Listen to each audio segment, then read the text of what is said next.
Perjalanan panjang seorang Edi Antoro, pengabdi agrowisata, akhirnya membuahkan pengakuan tertinggi dari pemerintah, melalui Kementerian Koordinator Bidang Pembangunan Manusia dan Kebudayaan, berupa Anugerah Revolusi Mental. Ada ratusan penghargaan, mulai piagam hingga tropi, terpajang rapi di kantornya. Tapi, bagi pemilik Hotel Kusuma Agrowisata and Convention itu, Anugerah Revolusi Mental dari Kemenko PMK ini derajatnya paling tinggi. Jadi penghargaan ini menurut saya penghargaan yang cukup luar biasa, sehingga apa yang kita baktikan dengan ikhlas dan tulus membantu sesama itu memberikan manfaat terhadap orang yang lain. Ini yang sangat luar biasa menurut saya. Jadi menurut saya penghargaan ini dari penghargaan-penghargaan yang lain di mata saya adalah penghargaan yang tinggi. Dan menurut saya ke depan kita harus menerima tantangan ini untuk lebih baik lagi bekerja. Karena yang dia lakukan selama ini ternyata tidak saja merubah mindset, tapi juga mental, hingga Kota Batu dan masyarakatnya kini bisa merasakan manfaat sesungguhnya dari potensi yang dimiliki daerahnya. Di awal 1993, Kota Batu masih bagian dari Kabupaten Malang, hanya sebagai salah satu kecamatan. Pada 6 Maret 1993, karena potensi yang dimiliki, Kecamatan Batu ditetapkan sebagai kota administratif. Dan pada 17 Oktober 2001, akhirnya ditetapkan sebagai kota otonom, terpisah dari Kabupaten Malang. Seiring berjalannya waktu, kini Kota Batu menjadi kota pariwisata terkemuka, dengan daya tarik agrowisata yang begitu kuat. Hotel Kusuma Agrowisata and Convention dengan wisata petik apelnya, di awal 1993 menjadi alternatif wisata menarik dan penuh edukasi. Berbagai apresiasi dan penghargaan dari berbagai kalangan, termasuk pemerintah pun diperoleh. Edi Antoro pun mengisahkan bagaimana ketika dia diingatkan teman-teman sesama pemilik hotel, yang mengaku heran, karena Edi nekat membangun hotel di tengah tegal, di tengah kebun, sedangkan hotel mereka yang ada di tengah kota saja sulit mendapat tamu. Namun Edi memiliki keyakinan tersendiri. Dan Edi pun berhasil dengan ketekunan dan optimismenya. Kini semuanya berbalik. Banyak investor berlomba-lomba mendirikan hotel dan villa di Batu. Konsepnya pun hampir mirip-mirip dengan yang dilakukan Edi Antoro, ada petik apelnya. Tanpa disadari, Edi telah menjadi trendsetter.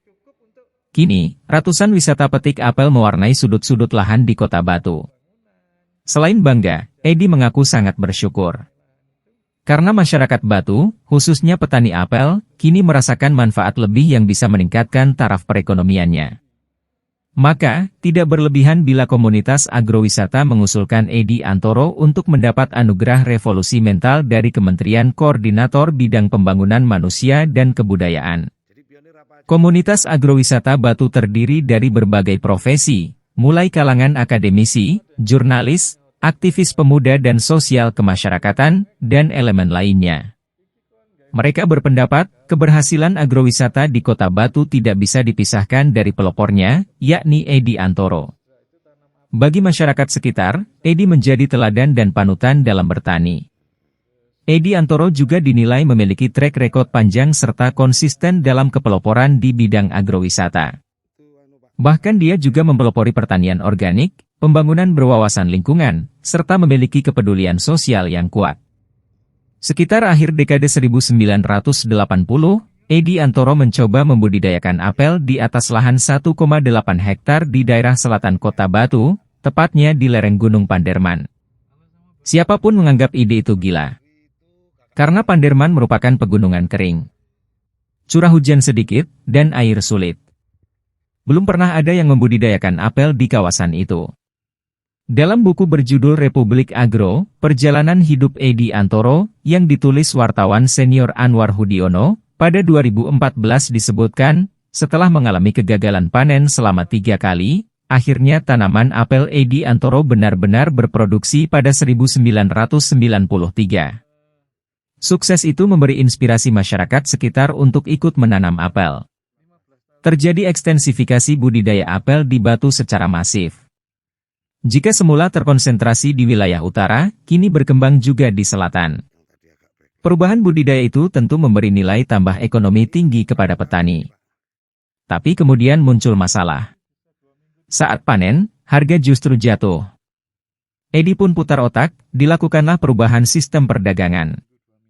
Tidak lagi dijual ke pasar, tapi dengan membuat wisata petik apel. Dan hasilnya ternyata jauh lebih besar. Jadilah Edi sebagai pelopor wisata petik apel. Pola wisata ini menginspirasi petani untuk melakukan hal serupa. Kini banyak sekali objek wisata petik apel yang dikembangkan petani. Selanjutnya timbul masalah baru.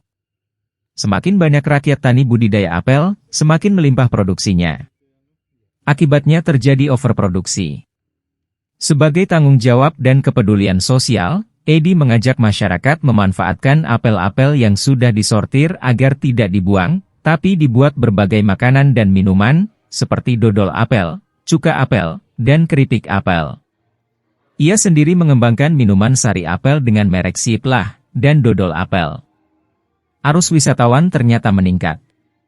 Edi pun membangun hotel untuk menampung wisatawan. Dia memilih hotel berwawasan lingkungan, di lingkungan hijau, diintegrasikan dengan lingkungan batu. Landscape yang indah. Udara yang sejuk. Namanya Kusuma Agrowisata Hotel and Convention. Hotel berwawasan lingkungan itu pun menjadi inspirasi pembangunan hotel-hotel baru di daerah Batu. Sejak itu muncul hotel-hotel dengan tipikal serupa.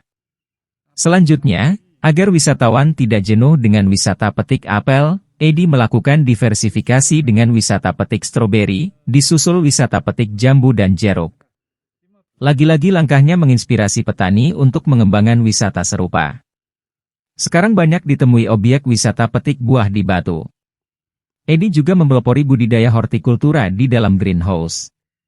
Seperti kangkung, tomat, cabai, aneka bunga potong. Langkah itu banyak ditiru. Sekarang sangat banyak pusat-pusat greenhouse. Selain itu, Edi juga mewujudkan komitmen pertanian berwawasan lingkungan dengan cara mengembangkan pertanian organik. Dia memanfaatkan limbah ternak sapi perah di daerah Batu yang berlimpah. Diolah menjadi pupuk organik. Sebagian dia pergunakan sendiri, sebagian lagi dia lempar ke pasar. Ini pun menular ke petani Batu. Sampai-sampai wali kota Batu saat itu, Edi Rumpoko, mencanangkan Batu sebagai sentral pertanian organik. Edi Antoro tak berhenti hanya memproduksi pupuk organik, tetapi juga pestisida organik.